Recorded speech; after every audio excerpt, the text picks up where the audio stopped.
May babasahin lang akong salita para malaman nyo kung anong klase kayong tao, mga kapatid, na nakikinig.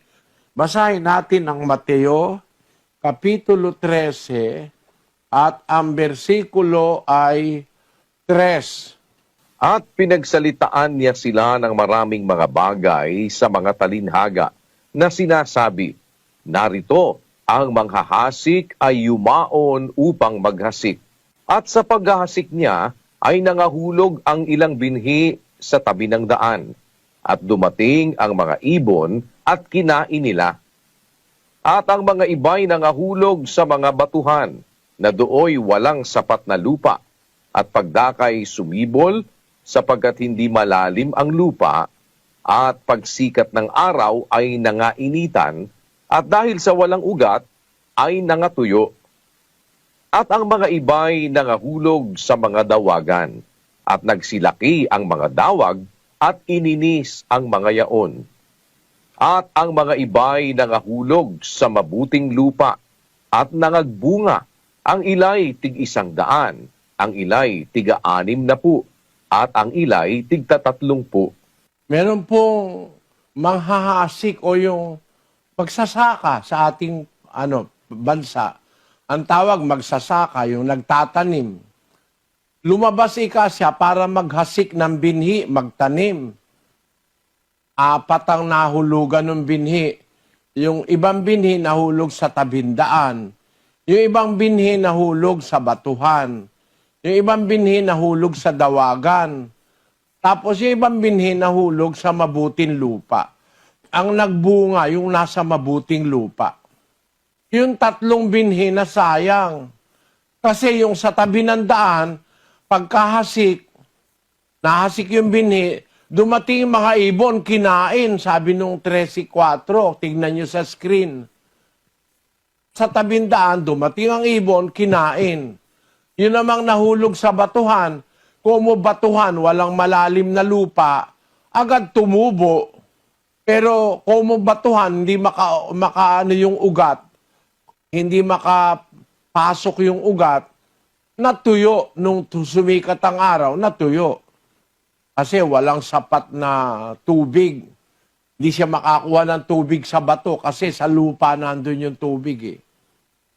Ngayon, yun namang isa, nahulog sa dawagan.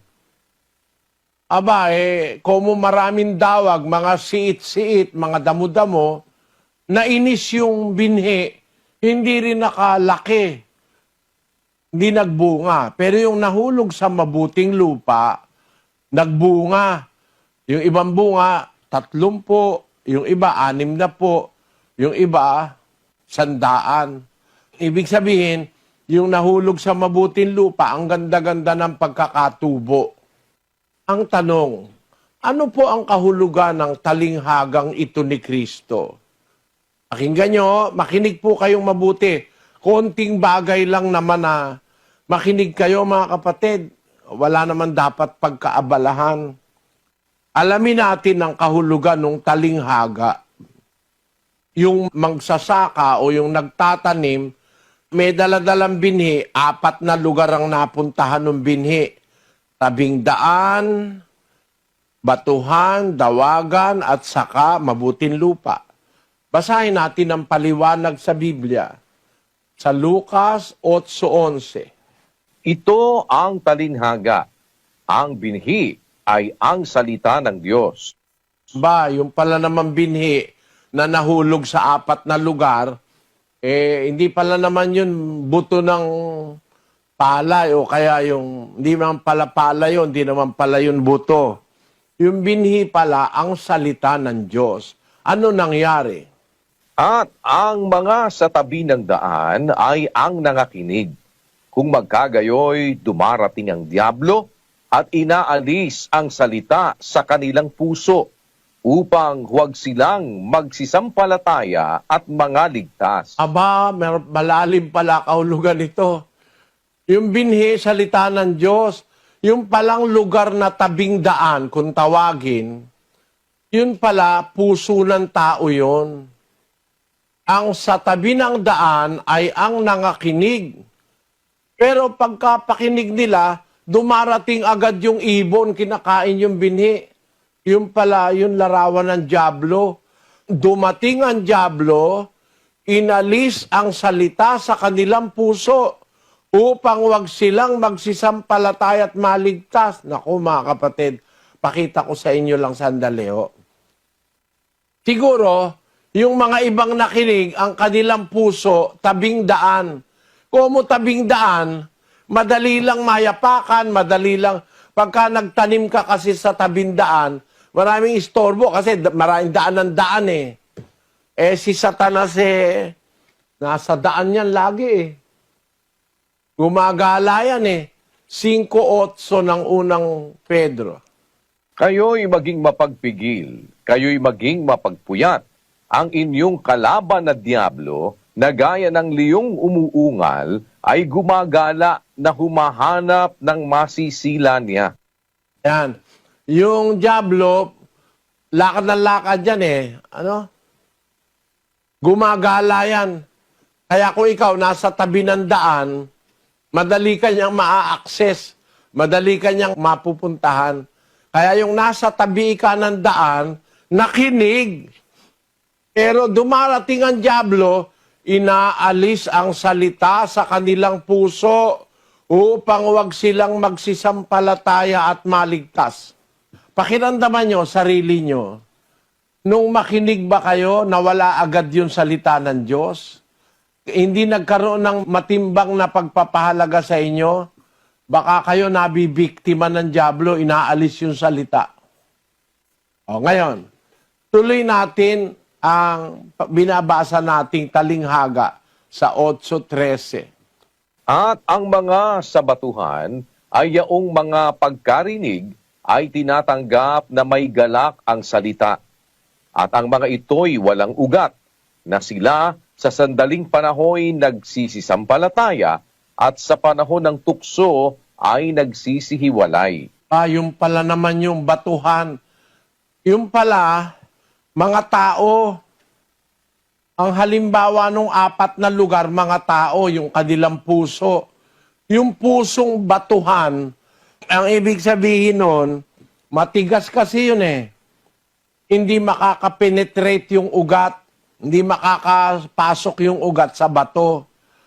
Kaya walang masyadong maraming makukuhang nutrients o sustansya. Pagka uminit ang araw, na ang kahulugan ng araw ay uminit, tukso yun, matutuyo yung binhi.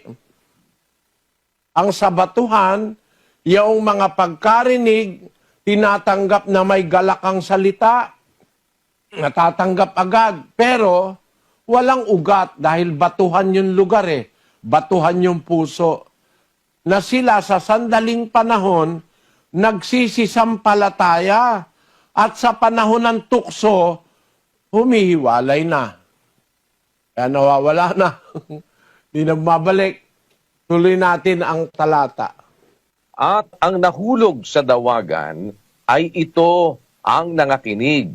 At samantalang sila'y nagsisiyaon sa kanilang lakad, ay iniini sila ng mga pagsusumakit at mga kayamanan at mga kalayawan sa buhay na ito, at hindi nangagbubunga ng kasakdalan. Yun naman palang dawagan, ang kahulugan pala ng mga dawag, yun yung mga ambisyon, mga kayamanan, mga kalayawan, mga bisyo, dawag yun. Kumbaga sa isang lugar na maraming mga tumutubong mga damo, mga siit-siit, maraming mga sukal, tawag nila doon sukal eh. Pagka nandun nahulog ang binhi, hindi magpo-progress. Hindi lalago. Kung minsan matataas pa yung dawag. Naiinis yung binhi. Hindi ka magbubunga ng kasakdalan. Yun ang nangyayari. Pagka yung binhi na salita ng Diyos, nahulog sa isang pusong madawag. Ang madawag na puso, yung maraming bisyo, maraming mga pangarap sa buhay, mga ambisyon. Wala siyang hilig sa salita ng Diyos. Ang gusto niya, ambisyon. Mga bisyo, mga droga, kung ano-ano. Punta tayo sa ikaapat na puso. At ang sa mabuting lupa ay ang mga pusong timtiman at mabuti, na iniingatan ang salita pagkarinig at nangagbubungang may pagtitiis. Yun. Yung pala namang mabuting lupa, mga pusong timtiman at mabuti, na iniingatan ang salita pagkarinig at nangagbubungang may pagtitiis. Mga kapatid, 4 lang po yan. Hindi po mahirap tandaan. Ang gagawin nyo lang ngayon, papakiramdaman nyo yung puso nyo. Ano ka ba dyan? Kabindaan na madaling inaalis ng dyablo yung narinig mong salita? Pero naman, batuhan, matigas na puso, hindi makapag-ugat yung salita. Kaya, hindi rin magbubunga. Pag sumikat ang araw ng matindi, pagdating ng mga pagsubok at mga tukso, lanta yung binhi, nalalanta. Yun namang isang puso, dawagan, maraming bisyo, maraming mga alalahanin sa buhay, maraming ambisyon. Pag tinaniman mo ng salita ng Diyos, naiinis nun dawag yung salita, hindi nagbubunga ng maayos.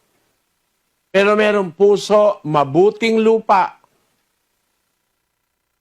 Pagkatanim ng salita, isang pusong timtiman at mabuti. Iniingatan ng salita pagkarinig, nagbubungang may pagtitiis. Mga kapatid, mga kababayan, mga bisita, kayo ngayon, meron po kayo ngayong paraan na para kilalanin nyo ang inyong sarili. Ano ka ba rito? Ang puso mo ba mahilig salita ng Diyos? Iniingatan mo ba? Ikaw siguro yung mabuting lupa. Pero kung yung puso mo ayoko ika ng iglesia, marami pa akong gustong magawa sa buhay. Kaya kayo ngayon mag-isip, 4 lang po ang klase ng tao sa mundo. Taong may pusong tabing daan, madaling maagaw ng dyablo yung salita, yung binhi. Taong batuhan, matigas ang puso, hindi nakakapenetrate ang ugat ng salita o ng binhi. Taong mayroong madawag na puso, na maraming ambisyon, bisyo, mga kung ano-anong bagay sa lupa. Tao naman na may mabuting puso, mabuting lupa, na tinatanggap ang salita. Yan po ang 4 na puso ng tao na nakikinig ng salita ng Diyos. Kayo ngayon, makakakilala kayo sa sarili nyo. Ano ba kayo? Ano ba ang puso nyo? Pusong tabindaan, madaling alisin yung salita, kinukuha agad ng dyablo, o pusong batuhan, matigas ang puso, hindi makapasok yung ugat dahil batuhan ang puso. Tapos, yun namang pusong dawagan, maraming mga dawag-dawag, maraming mga kung ano-anong ambisyon sa buhay, hindi natutuloy na lumaki yung binhi. O yung pusong mabuting lupa, na pagkarinig ng salita, iniingatan sa puso at nagbubunga na may pagtitiis. 4 na klase, 4 na puso.